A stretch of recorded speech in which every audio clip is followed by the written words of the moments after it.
Monday, September 10th. So I'm going to go ahead and answer Bret's Enter Bret's contest. Congratulations, Bret, on 100 subscribers. Many more to come as people get to know you better and know your background. I think that they will come. I'm real glad to have met you, and I want to predict that we will do a show together. I just want to make that prediction. Um, Music business is frustrating. It is frustrating. I wanted to try to get on the road by October or November.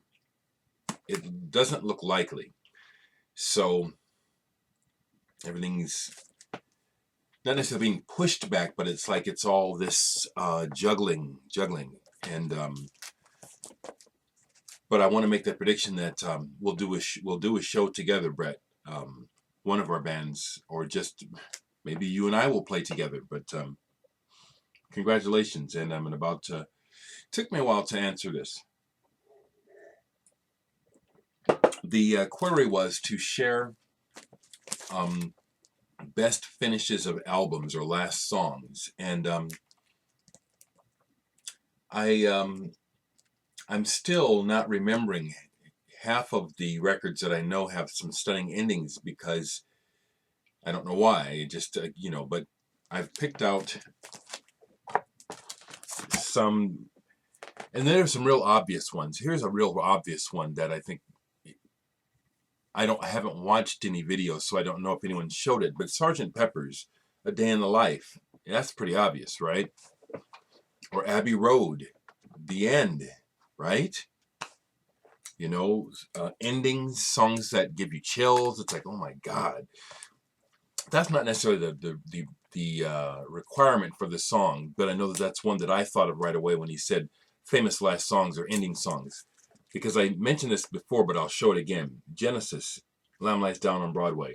The last song, the opening synthesizer, the first time I heard it, it jumped. Several times since then, even though I knew it was coming, it's still, they engineered that perfectly. It does it. It's like, it's like, here comes something. We don't know what, but you know what I'm saying?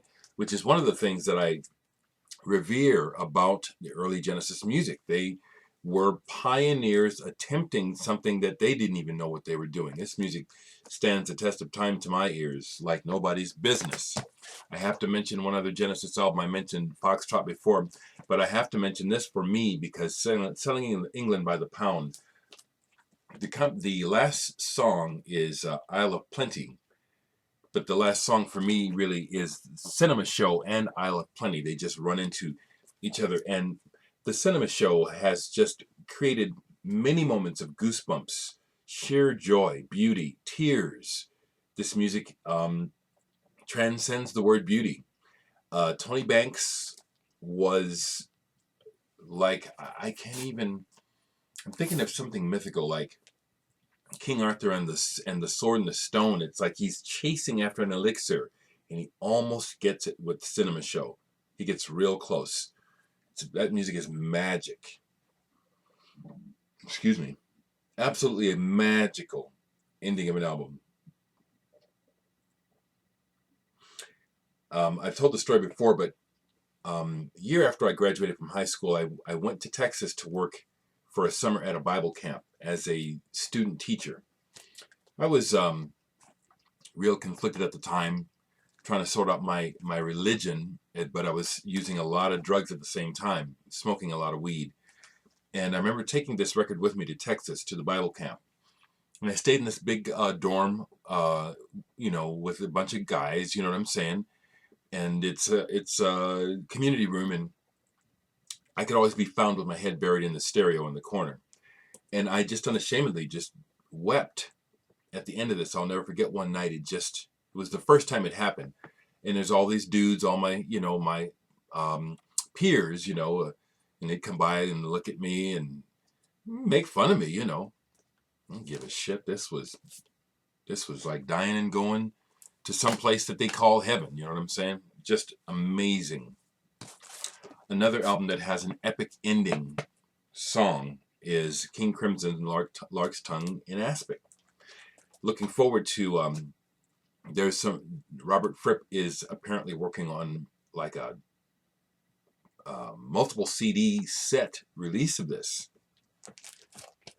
But Lark's Tongue in Aspic Part 2, it's like when it kicks in, it's like, okay, this is the culmination of what this band came together for, and it's very powerful. Very powerful.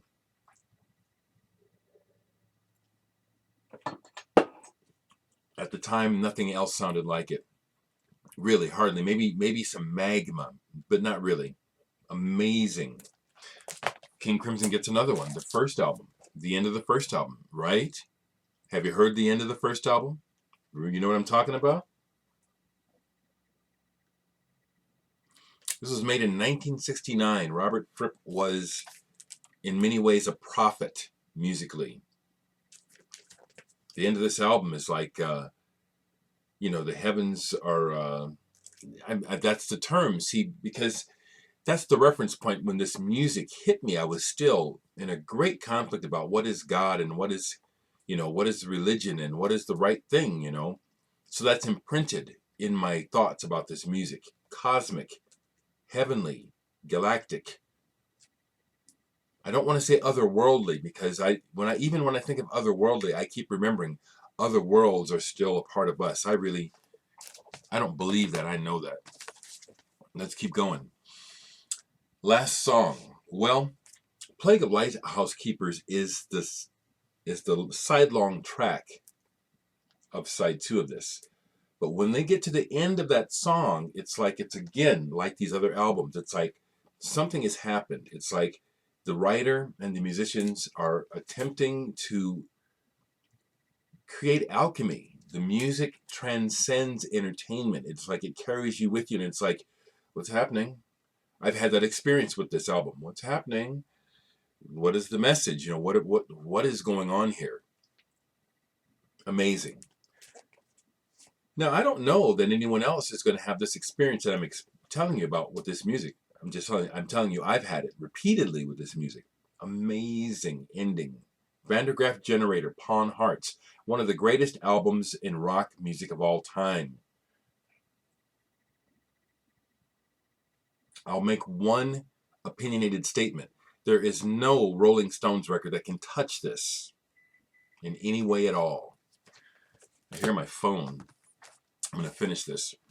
Okay, another genre of music, but the ending, the last 2 songs of this album are just, how could it get any better? The Smiths, The Queen is Dead. There is a light that never goes out, and some girls are bigger than others. If I had written those songs, I would declare myself king. Amazing. I'm getting goosebumps just thinking about how wonderful those songs are. My God. Here's an obscure one for most of you folks. Achim Reichel and Machines. Achim Reichel was in the band The Rattles, and they were the German Beatles back in the 60s, I understand. Then he went into pop. He became a movie star, I guess, but he also digressed and did this masterpiece of krautrock, of cosmic music, Achim Reichel and Machines. And the end of this album is similar to the Genesis. It's like these sirens, and it's like you're being taken into a vortex up into space. I kid you not. That's the experience I've had with this several times, along with friends, stoned and not stoned. You don't have to have drugs to experience these things. I don't mind telling you I smoke pot, because it's not. I just do not agree with the idea that it's something wrong with it or it's a sin. Fuck that. That's ridiculous thinking. That's just fucking stupid. I'm just really opinionated about that. Dummies. Get away from me trying to tell me that. Dumbasses. Yeah. Echo, Achim Reichel and Machines. Amazing. The end of Faust 4. And this one is because it ends like Faust just never let up. It's a bit of pain. It's this quiet acoustic song And then when they get to the chorus, this loud, brrr, you know, I mean, it's like they basically pointed the way for Mertzbo, if you ask me, among others. Totally uncompromising, and yet pop at the same time. Groundbreaking. Amazing. Two more. Thanks, Bret, for asking. I had to really give this some time. There's tons more, but again, they're coming to me as I sit here, you know. But this one, Roxy Music, For Your Pleasure. Now, again, people, this is one of those albums that smashes your head. I remember when this came out. My best friends were music nuts, and my best friend Mark Jaunty, big into this album, you know, and we both loved it. So I was thinking that Mark would be progressive enough to dig this. I remember playing this for him one morning, and man, that sucks, you know. He was listening to it with the same ears he was listening to King Crimson with. That's not how you do it.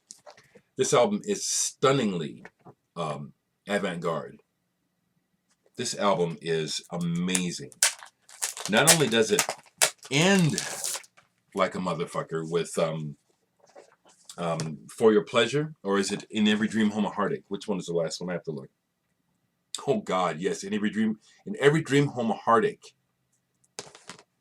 But the way it starts with Do the Strand, I mean, I'm just getting excited thinking about how powerful and innovative this album is. They don't let up. It's groundbreaking from the beginning to the end. In Every Dream Home a Heartache, they don't make it easy for you.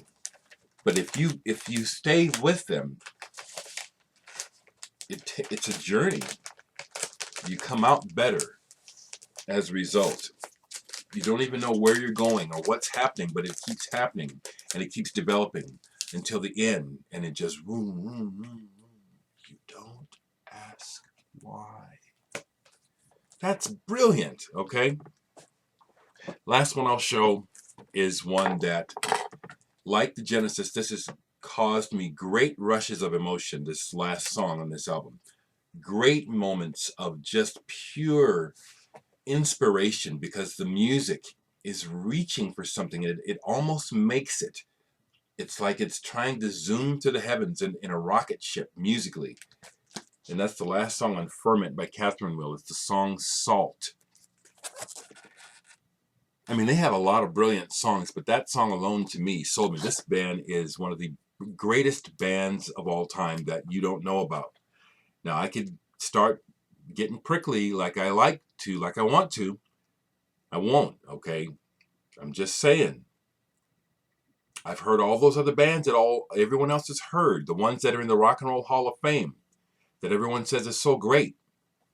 And I'm telling you, quite a bit of that music in there is nothing compared to what these guys achieve on this whole album, especially the last song, Salt. Oh my God. Now, I'm speaking very opinionated, but I listen to a lot of music and have been listening since the 50s. It's 2012. I think I have a good amount of experience. Still, it's my opinion. It's my own filter, and not all filters are the same. But I'm telling you, this is one of the greatest records you've never heard. Or if you have heard it, listen to it again. Just amazing. I'm going to stop before I go to 20 minutes because those 20-minute videos, yesterday's video took almost 2 hours to upload. And I have business to do on this computer. Congratulations, Bret.